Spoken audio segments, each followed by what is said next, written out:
If you want to make a personalized CD sleeve for someone, you came to the right place. I'm here to give you a tutorial. But before we start, refer to this YouTube video. I don't want to gatekeep anything. This is where I got all of my info from. This is also where I found my template. Once you have that template downloaded, you're going to open it up in your preferred design space. This is what it looks like. I have Photoshop pulled up. I've also done this in Adobe Illustrator. If you're not savvy with either of those, I recommend Canva. That one's very user-friendly. This is what the template looks like. This is where you're going to design everything. This is what it should look like when you're finished designing. This is just an old one I have pulled up. Screenshot this now because this is how you want to orient everything. It's going to be very confusing right now, but when you're assembling everything, you're going to be glad that you flipped things the way you did. Most important note is that your front cover should be in the bottom right corner.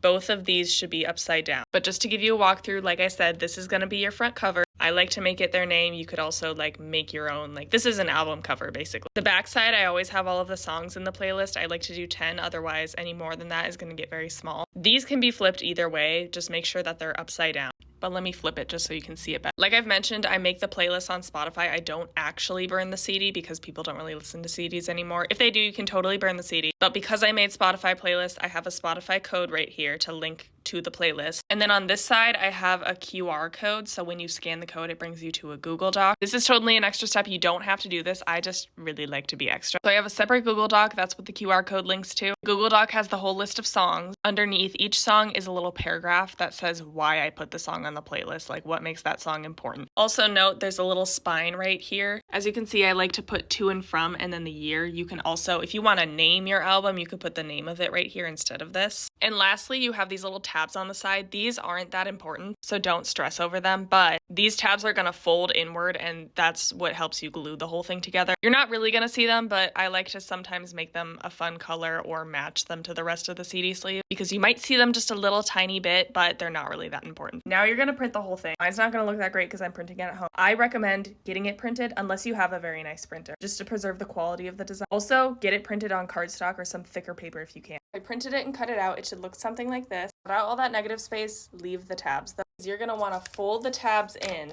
glue this part on top. Does that make sense? It should look something like this when you're done. As long as you glue it to the tabs and not the actual backing, you're still going to have that sleeve inside. So if you still want to put a CD in, you can. I already have a tutorial on how to make a clear CD and decorate if you want to go that route. But that is how you make a personalized CD sleeve.